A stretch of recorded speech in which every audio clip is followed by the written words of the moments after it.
My name is Luna. I've been married to Lucas for 3 years. We used to live alone when we were dating.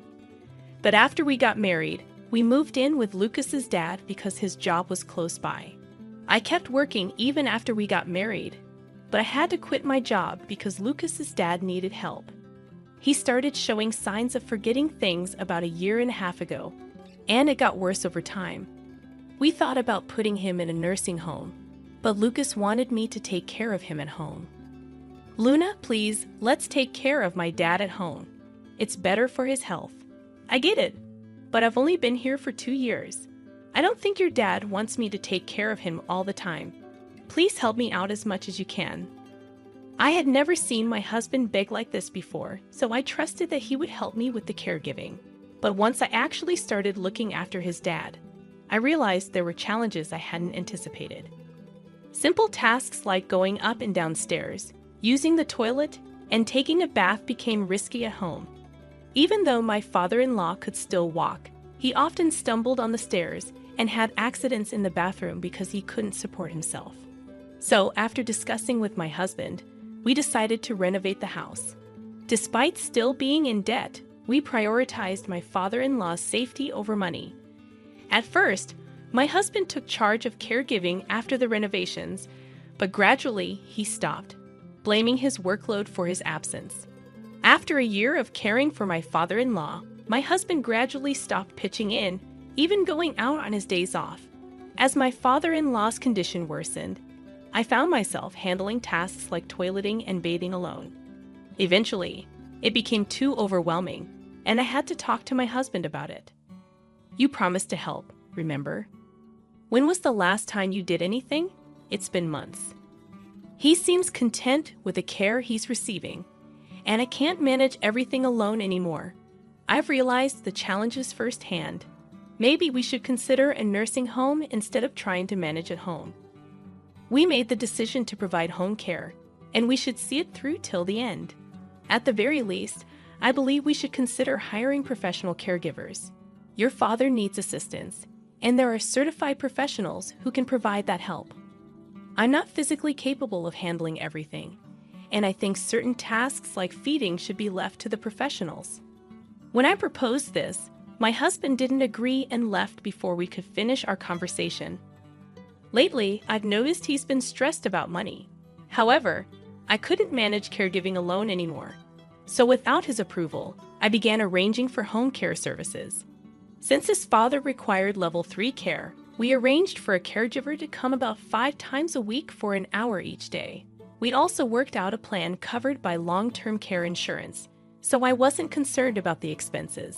However, a problem arose on the first day of the home care services. Hello, I'm Mira, your caregiver. I'm looking forward to working with you. Nice to meet you, Mira. I'm also looking forward to working with you. While the caregiver engaged with my father-in-law, she kindly instructed me on nursing care techniques, which I found immensely helpful. I felt reassured by our decision to hire her. However, my husband returned home after being out. Luna, I never authorized home care services. What's going on here? He directed his frustration at me, despite my previous explanation that I couldn't manage caregiving alone anymore.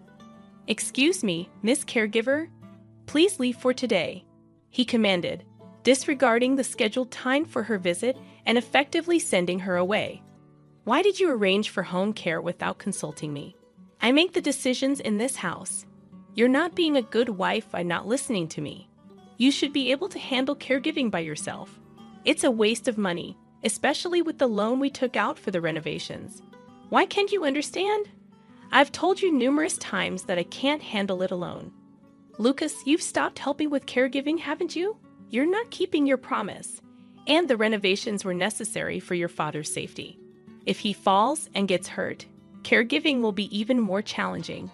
Maybe you don't realize because you haven't been involved in caregiving for over 1 year now. What's all this sudden talk about? And besides, you're not working, so it's only natural for you to handle it, right? Who do you think is paying off the loan for the renovations? No matter how much I tried to explain, my husband couldn't grasp the situation. He genuinely believed that it was my sole responsibility to manage everything. Following that incident, I only arranged for home care when my husband was at work. Having someone to talk to, not just about caregiving, but also about the issues with my husband, and receiving advice proved to be incredibly beneficial.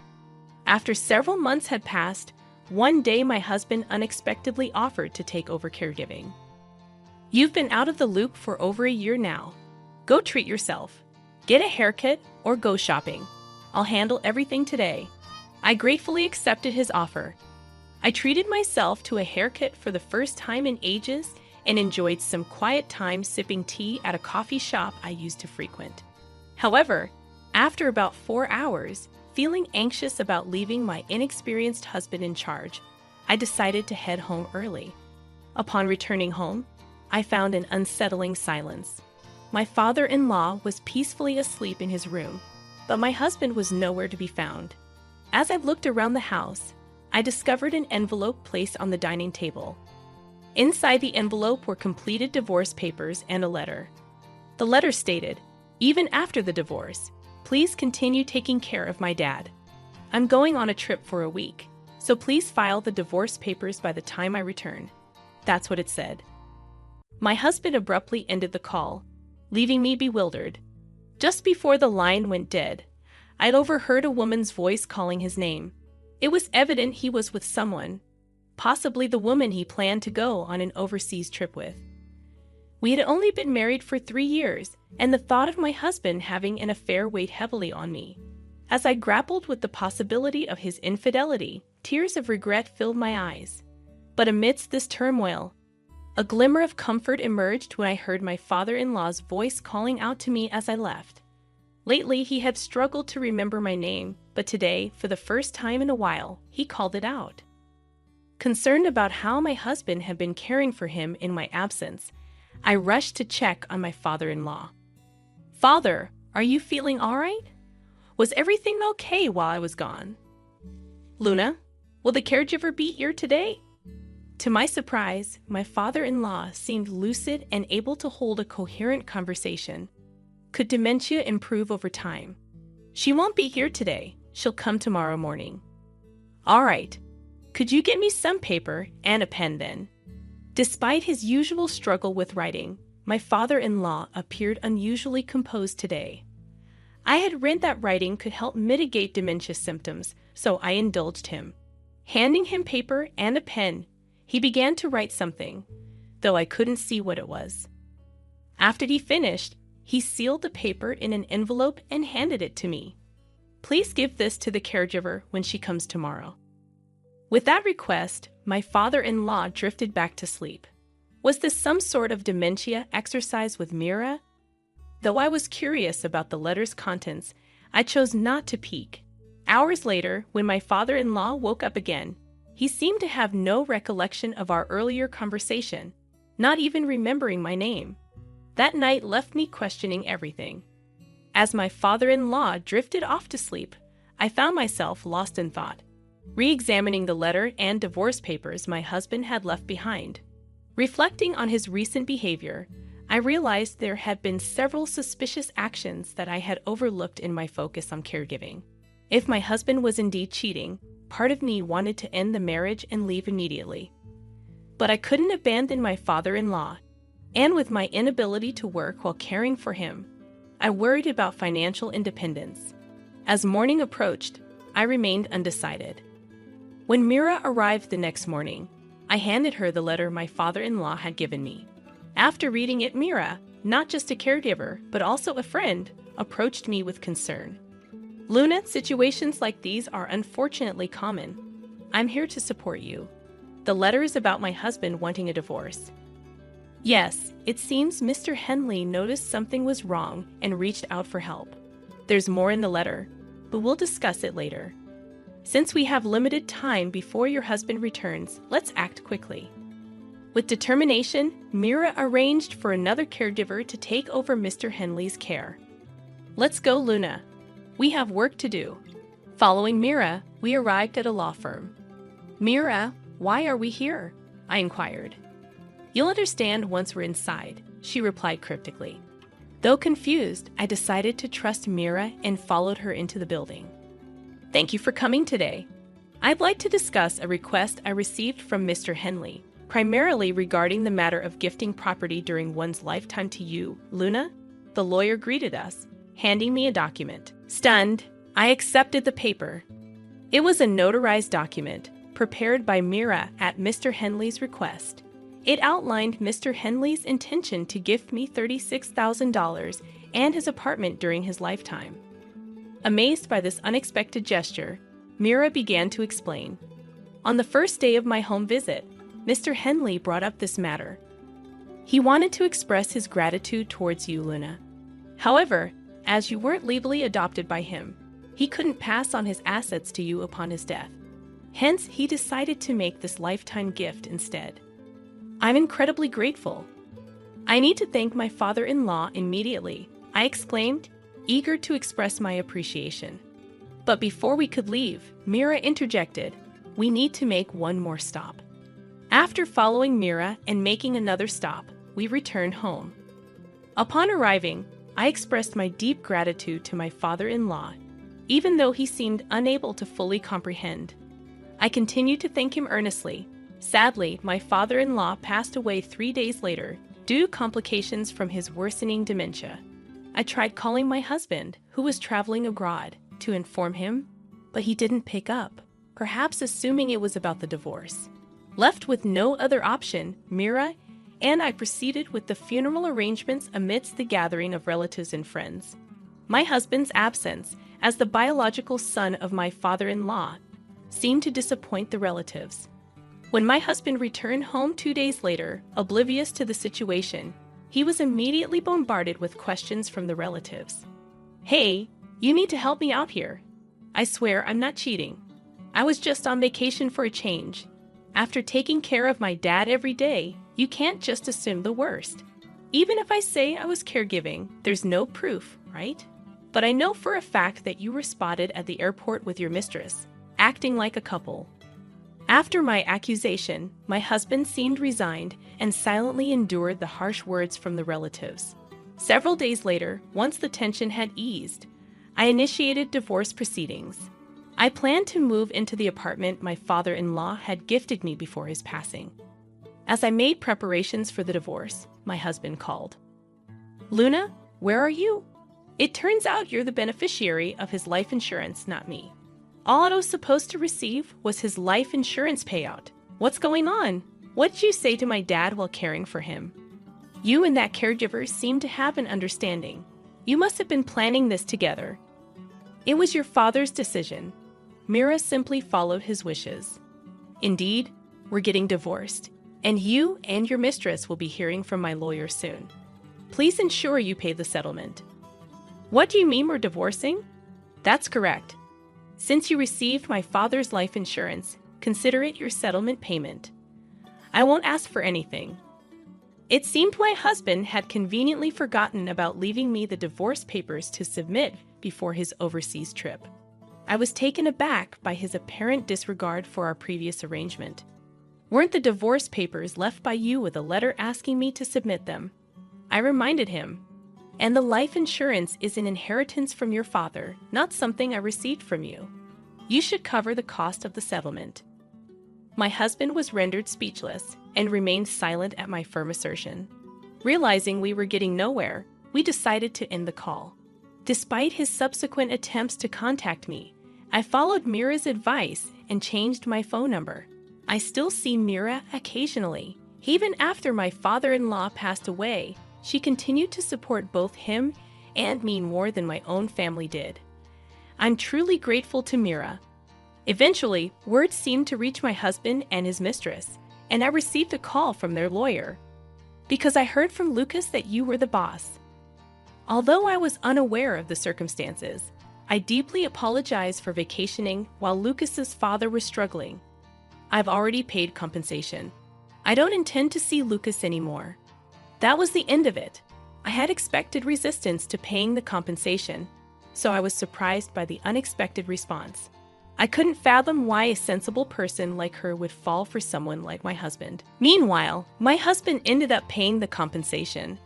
It turned out her family was quite affluent, and my husband, attempting to keep up with her, depleted nearly all his savings. I heard he even footed the bill for the vacation as a display of goodwill. Whether or not he depleted his savings was of no concern to me. I intended for him to pay the full compensation, even if it took time.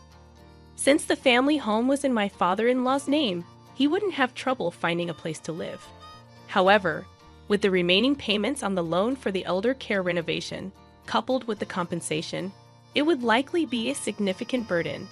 Each month, even if it was deducted from my husband's salary, he wouldn't have much left. It was common knowledge among our relatives, so seeking help from them was out of the question. I hoped he would reflect on his actions.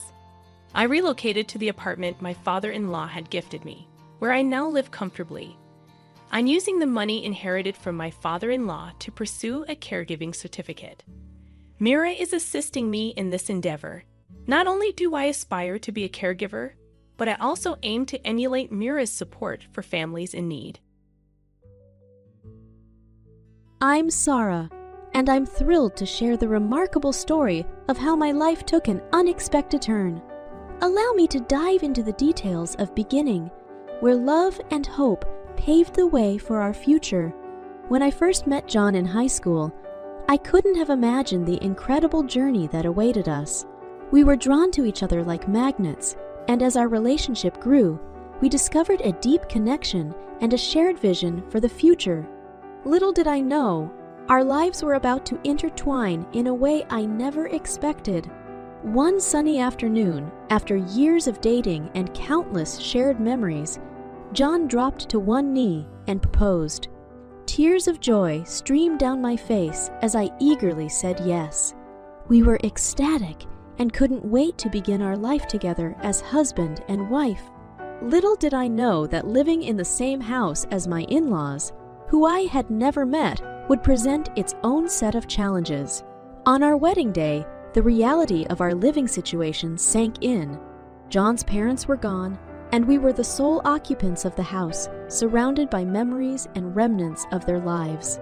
In the days that followed, we settled into our new life, with the family home providing a familiar and comforting atmosphere. However, it wasn't long before I began to notice a shift in dynamics. John's mother, Martha, seemed distant and cold toward me. Her disapproving glances and critical comments became a constant presence in our lives. One evening, as we gathered around the dinner table, Martha's true feelings bubbled to the surface. She stared at me with disdain, her voice dripping with contempt. "You know, John, I always thought you could do better than her. She's just not good enough for you," Martha remarked, her words cutting through the air like a sharp knife. My heart sank and I looked to John, hoping for his support. "Mom, Sarah is the love of my life. I won't stand for you disrespecting her like this. We're a team, and I won't let anyone tear us apart," John said firmly, his voice filled with unwavering resolve. In that moment, I felt a renewed sense of hope and strength. John's unwavering love and support became my guiding light in the darkness of Martha's animosity. It was the beginning of a new chapter, a chapter where we would face the challenges ahead together, hand in hand. Little did we know that the storm brewing within the family home would soon escalate, pushing us to our limits and forcing us to make difficult decisions. But that's a story for the next chapter. For now, I'll leave you with the image of two young souls determined to navigate the rocky path of life, united in love and ready to face whatever lay ahead. After the incident at the dinner table, it became clear that Martha's animosity towards me wasn't going away. Her disapproval seemed to intensify with each passing day. She found fault in every action, every word I spoke, and made it her mission to belittle me at every opportunity. One sunny afternoon, as I was cleaning the house, Martha walked in. Her expression hardened like stone. "You missed a spot, Sarah. I thought I taught you better than this," she sneered, her words dripping with venom. I took a deep breath, attempting to keep my composure. "I'm sorry if I missed something, Martha. I'm doing my best to keep the house clean and organized." Martha chuckled condescendingly. You're best. It's clearly not good enough. You're just not cut out for this." Her words stung, and tears welled up in my eyes, but I refused to let her see my vulnerability. Instead, I looked at John, seeking solace in his unwavering support. "Mom, enough is enough! Sarah is doing an amazing job, and I love her for who she is. I won't tolerate you disrespecting her like this," John said firmly, his voice laced with determination. Martha scoffed and stormed out of the room, leaving a heavy silence in her wake. It was becoming increasingly evident that her hostility wasn't going to dissipate easily, but John's love and strength kept me grounded and fueled my determination to overcome the hurdles we faced. As time went on, Martha's behavior escalated. She would make snide remarks during family gatherings, embarrassing me in front of our loved ones. She would intentionally exclude me from conversations, making me feel like an outsider within my own home. The weight of her constant criticism and verbal attacks took a toll on my self-esteem. One day, as I was preparing a meal, Martha walked into the kitchen and glanced at the food I was cooking. Without a moment's hesitation, she sneered, "Are you sure you can handle this? I wouldn't be surprised if you mess it up like everything else." I could feel the anger rising within me, but I bit my tongue, refusing to engage in a battle of words. Instead, I focused on John, who stood by my side, his gaze filled with love and understanding. "Mom, I've had enough of your behavior. Sarah is my wife, and I won't allow you to treat her like this anymore. If you can't respect her, then you'll have to face the consequences," John declared, his voice laced with a hint of sadness. Martha's eyes widened, clearly taken aback by John's unwavering support for me. She muttered something under her breath and stormed out of the kitchen, her footsteps echoing through the house. In that moment, I realized that John's love was my shield against the pain Martha inflicted. We were a team, united against the storm that raged within the family home. Little did we know that this storm would soon lead us down an unexpected path, forever changing the dynamics of our relationship with Martha. It was an ordinary evening in our family home. I had taken on the responsibility of preparing dinner for the entire family. As I multitasked, attending to various dishes, a phone call distracted me for a moment longer than I anticipated. Unfortunately, that momentary lapse in focus had unintended consequences. As I stood there, trying to process what had just happened, Martha stormed into the kitchen, her eyes blazing with fury. "How could you ruin such a simple task? Are you trying to sabotage this family?" she bellowed, her voice echoing through the house. Her words pierced through me like 1,000 daggers, and tears welled up in my eyes. I felt the weight of humiliation crushing my spirit, my self-worth diminishing with each passing second. But amidst the chaos, John stood beside me, a pillar of strength. In that moment, I clung to John's words like a lifeline. His love and unwavering support provided me with the strength to persevere through the emotional turmoil. Together, we faced the judgmental gazes and unsolicited opinions of the family, determined to rise above the humiliation and hold on to our love. As days turned into weeks, the incident at the dinner table became a defining moment in our relationship with Martha. The tension between us grew more palpable, and it was clear that our presence in the family home was a constant source of discontent for her. John and I found solace in each other's arms, using our love as a shield against the toxicity that Martha exuded. We realized that in order to protect our relationship and our happiness, we would have to make some difficult decisions. The time had come for us to break free from the suffocating grasp of Martha's negativity and carve out a path of our own. We knew it wouldn't be easy, but the love that bound us together was stronger than any obstacle we faced. Living in the family home meant not only inheriting its memories, but also the financial responsibilities that came with it. As John's parents had not worked, we took it upon ourselves to support Martha financially. At first, we saw it as a duty, a way to honor the memory of John's parents. Little did we know that this act of goodwill would become a source of manipulation and deceit. Months went by, and Martha's demands for financial support grew increasingly burdensome. She began taking on debts under our names without our knowledge or consent. The weight of these mounting debts fell squarely on our shoulders, threatening our own financial stability and dreams for the future. One evening, as we sat down to review our finances, we noticed a series of unfamiliar transactions and loans that had accumulated in our name. Shocked and furious, we confronted Martha, who stood before us with an air of nonchalance. "What is this, Martha? How could you take on debts in our name without even informing us?" I exclaimed, my voice quivering with a mix of anger and disbelief. Martha smirked, her eyes gleaming with a twisted satisfaction. "You owe me for all the years I've taken care of this house. It's only fair that you pay your dues."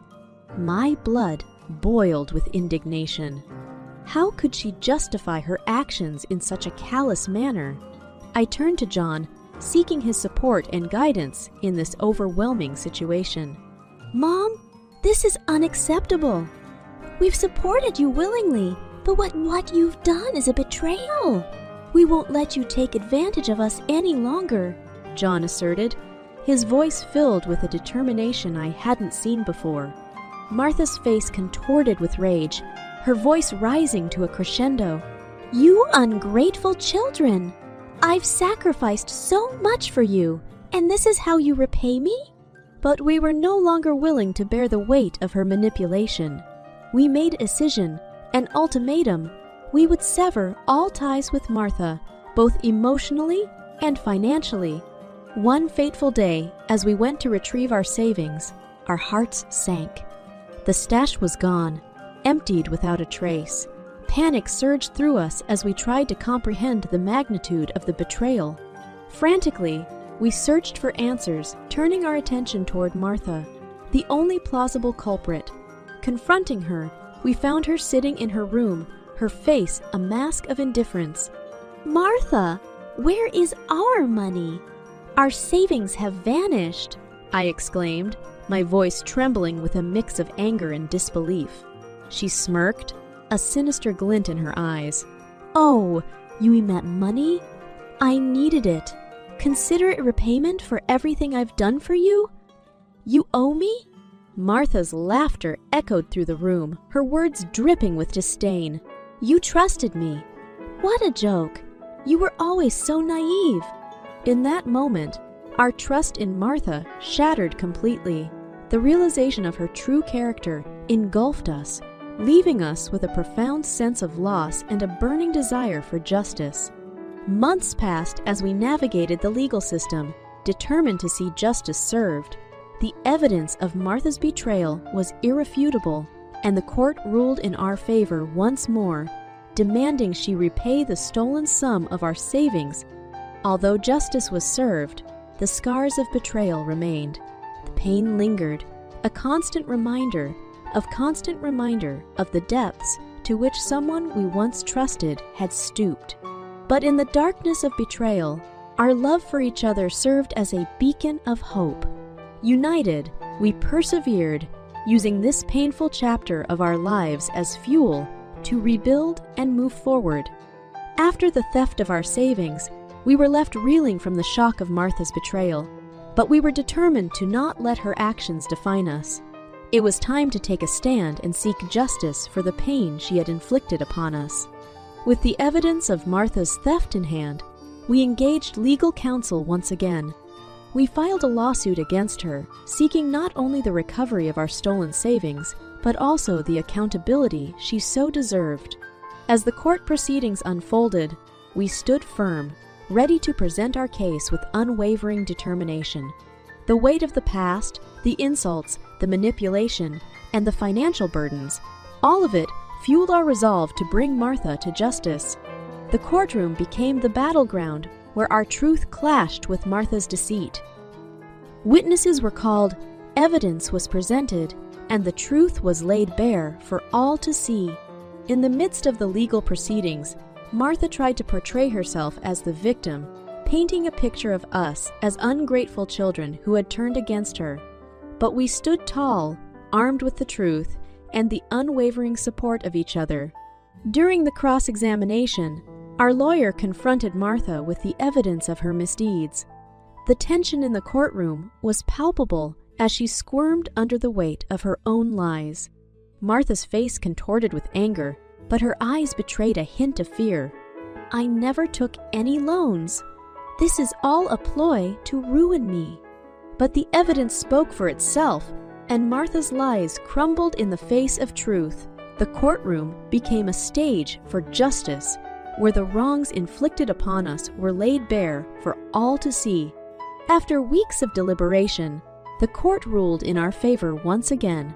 Martha was ordered to repay the stolen sum of our savings, a total of $30,000. The weight of justice lifted a burden from our shoulders, and a sense of vindication washed over us, As we walked out of the courtroom, hand in hand, we knew that this victory went beyond monetary compensation. It was a victory for our dignity, our resilience, and our unwavering belief in the power of truth. With the compensation received, we set out to rebuild our lives, leaving behind the toxic presence of Martha once and for all.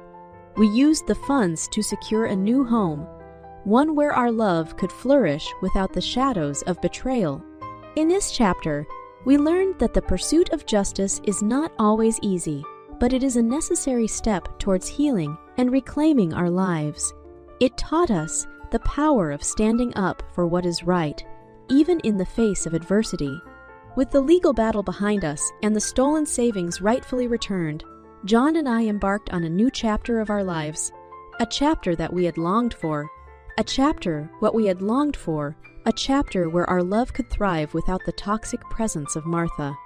We moved into our new home, a place that symbolized a fresh start, a sanctuary where we could rebuild and rediscover happiness. The walls resonated with the echoes of laughter and the promise of a brighter future. As we settled into our newfound freedom, we felt a weight lift off our shoulders. The scars of the past slowly began to fade as we embraced the healing power of time and the support we found in each other. One evening, as we sat on the porch, sipping tea and basking in the warmth of the setting sun, John turned to me, his eyes filled with a renewed sense of joy. Tears welled up in my eyes as I took his hand in mine, feeling the depth of our shared journey. "John, it's been a challenging road, but our love has been the anchor that kept us grounded. I'm grateful for every obstacle we overcame, for they brought us closer." In the months that followed, we focused on rebuilding our lives and nurturing our dreams. We poured our energy into our careers, seizing opportunities that came our way and supporting each other's ambitions. With the house now rightfully ours, we took great joy in transforming it into a home filled with love and warmth. We painted the walls with colors that represented hope and hung pictures that captured cherished moments from our journey together. But amidst all the excitement, our greatest joy came from the simple moments. The laughter shared over a home-cooked meal, the comfort found in each other's embrace, and the knowledge that we were creating a life built on love, trust, and mutual respect. As the years passed, the pain of the past transformed into a bittersweet reminder of the strength we had discovered within ourselves. Martha's presence lingered only as a distant memory, a reminder of the resilience that carried us through our darkest days. Our love story continued to unfold, marked by milestones and triumphs. We celebrated anniversaries, embraced the joys of parenthood, and surrounded ourselves with a chosen family of friends who uplifted and supported us. And so, dear readers, our tale comes to a close. A story of a young woman who faced adversity, found love, and emerged stronger than ever before. It is a testament to the power of love, resilience, and the unwavering belief that happiness can be found even in the face of unimaginable challenges. As I bid you farewell, I invite you to reflect on your own journey. May our story inspire you to embrace the chapters of your life with courage, to believe in the transformative power of love, and to find your own path to happiness.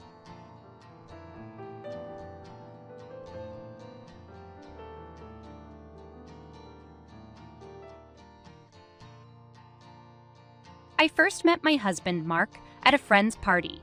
He had a warm smile and a genuine charm that immediately drew me to him.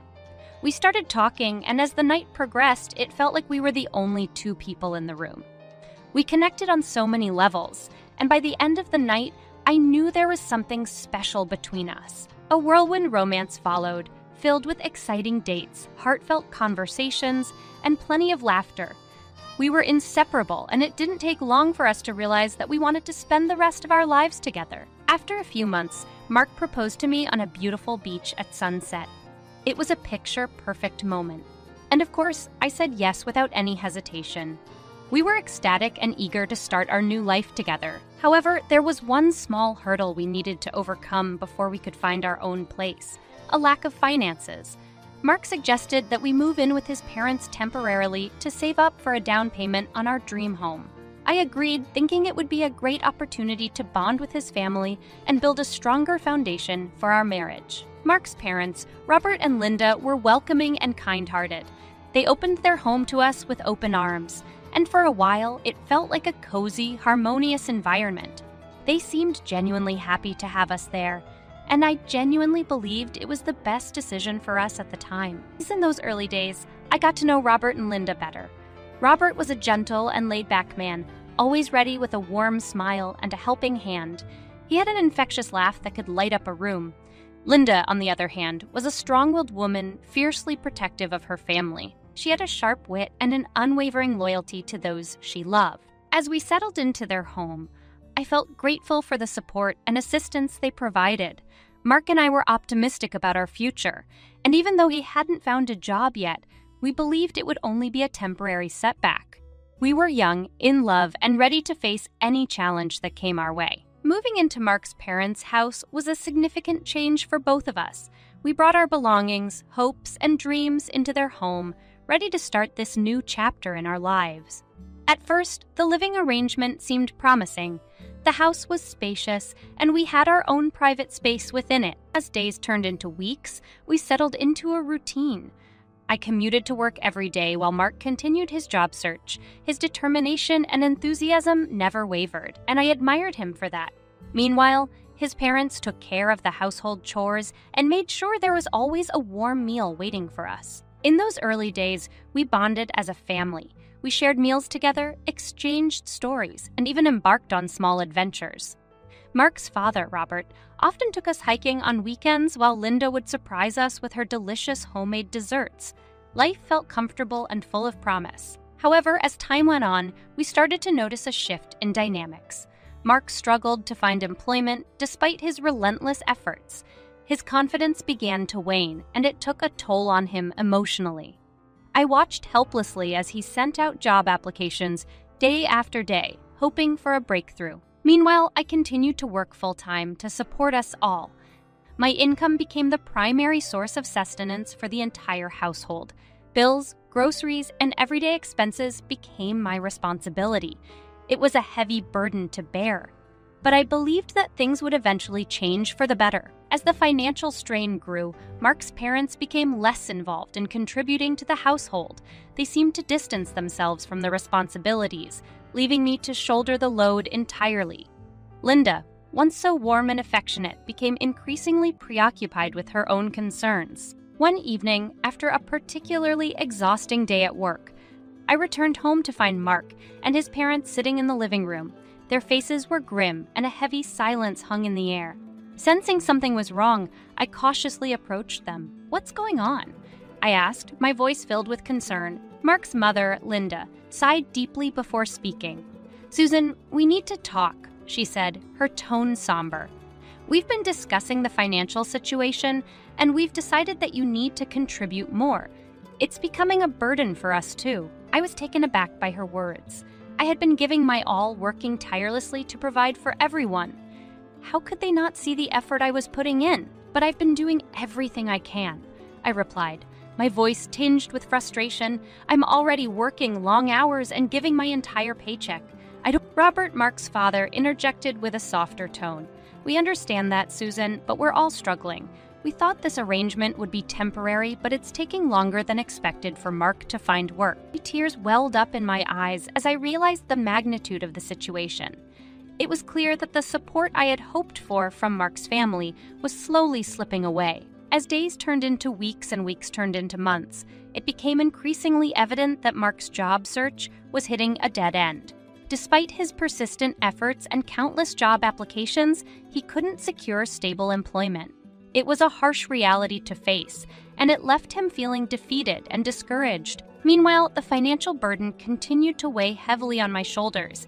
I was the sole breadwinner for our little family, and it felt like an immense responsibility. My hard-earned money became the lifeline that kept us afloat. I paid the bills, put food on the table, and tried my best to meet everyone's needs. Mark's parents, Robert and Linda, were aware of the situation. They initially tried to lend a helping hand, but their contributions became less and less frequent as time went on. The strain on our relationship started to show, and I couldn't help but feel like I was being taken advantage of. One evening, after returning home from another exhausting day at work, I found Mark and his parents gathered in the living room. The atmosphere was tense, and I could sense that something was amiss. "What's going on?" I asked, a hint of apprehension in my voice. Linda, Mark's mother, looked at me with a mix of frustration and disappointment. "Susan, we need to talk," she began, her tone laced with frustration. "We can't keep relying solely on you to provide for all of us. It's not fair." I felt a surge of anger rise within me. I had poured my heart and soul into supporting the entire household, and to be met with this kind of complaint felt like a slap in the face. "I've been doing everything I can," I retorted, my voice tinged with frustration.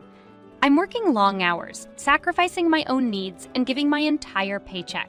How much more do you expect me to do?" Robert, Mark's father, interjected with a softer tone, trying to calm the situation. "Susan, we understand your efforts, but the reality is that we're all struggling. We thought Mark would find work soon, but it's taking longer than we anticipated." I felt a lump forming in my throat as I realized that my hope of receiving support from Mark's family was slipping away. The realization hit me hard. I was alone in this battle. Taking a deep breath, I gathered my courage and looked at them with determination. "I can't continue like this," I said firmly. "I've been providing for everyone, sacrificing my own well-being, and it's become too much. I deserve to be treated with respect and fairness." Linda's expression hardened as she responded sharply. "Well, no one asked you to do it all. If you can't handle it, maybe you should reconsider your place in this family." The words stung, and the weight of their indifference became unbearable. It was at that moment that I realized I couldn't keep living like this. As the days turned into weeks and the weeks turned into months, the weight of providing for the entire household fell squarely on my shoulders. I worked tirelessly, pouring my energy and effort into supporting Mark, his parents, and myself. But as time went on, I started to notice a disturbing pattern. The support I once relied upon was slowly fading away. I watched as Linda, who had once been warm and nurturing, grew more preoccupied with her own concerns.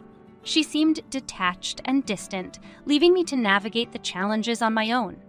The bond we once shared began to fray, and I felt a growing sense of isolation within the walls of their home. Conversations about the financial situation became increasingly strained. I would bring up the need for everyone to contribute and share the responsibility, but my concerns were met with dismissive remarks or empty promises. One evening, as tensions reached a boiling point, I mustered the courage to confront Mark and his parents. I found them in the living room, their faces etched with weariness. "We need to address this," I said, my voice firm but tinged with desperation. "I can't continue to be the sole provider while everyone else sits idly by." Mark looked at me, his eyes filled with a mix of guilt and frustration. "I've been trying, Susan," he pleaded. "I've applied to countless jobs, but nothing seems to work out. I feel helpless." I took a deep breath, struggling to hold back my tears. "I understand that, Mark, but we can't keep going like this. We need to find a solution, together." Robert, Mark's father, chimed in, his voice weary. "We know it's been tough on you, Susan. We never wanted it to come to this, but things haven't worked out as we hoped. But that doesn't mean you can simply abandon me," I replied. My voice shaking with a mixture of anger and hurt, I thought we were a family, that we would support each other through thick and thin. But it feels like I'm the only one fighting for our well-being. Linda's face hardened as she interjected, her tone laced with resentment. Well, maybe you're right. Maybe you don't belong here if you can't handle the pressure. The words pierced through me like a knife. I realized then that I couldn't continue in this toxic environment. The people I had once trusted and leaned on had turned their backs on me. After enduring the dwindling support and growing isolation in Mark's parents' home, I reached a breaking point. I couldn't bear the weight of providing for everyone while feeling unappreciated and disregarded. It was time to confront the situation head-on. One evening, as I returned home later than usual, due to an exhausting day at work, I braced myself for what awaited me. As I stepped through the front door, the tense atmosphere was palpable. Mark's mother, Linda, stood there, a storm brewing in her eyes. "Where have you been?" Linda snapped, her voice laced with anger. "And where's the money?" Startled by her aggression, I took a step back, trying to gather my thoughts. "I've been working, Linda," I replied, my voice steady but firm. "I've been working long hours to provide for all of us." Linda's face contorted with frustration. "Well, it's not enough. We need more, and it's your responsibility to make it happen." A surge of indignation coursed through me. The audacity of their demands was overwhelming. I had given everything I had, sacrificing my own well-being, and it still wasn't enough for them. "I can't believe you're so brazen," I said, my voice trembling with a mix of anger and hurt. "I've been providing for this family while receiving little to no support in return. It's unfair, and I won't tolerate it any longer." Linda's eyes blazed with fury. "No one asked you to do it all," she spat. "If you can't handle the responsibility, maybe you should leave." Mark stood nearby, silent and conflicted. I turned to him, tears welling up in my eyes, seeking solace and support. "Mark, don't you see what's happening?" I pleaded. "We're drowning, and I can't do this alone anymore. We need to find a way out." Mark hesitated, his gaze shifting between me and his mother. Finally, he spoke, his voice strained. I can't go against my family, Susan. They've always been there for me." The words hit me like a dagger to the heart. In that moment, I realized that Mark had chosen to align himself with his family, even if it meant sacrificing our marriage and the life we had envisioned together. With a heavy heart, I made a decision that would change the trajectory of my life.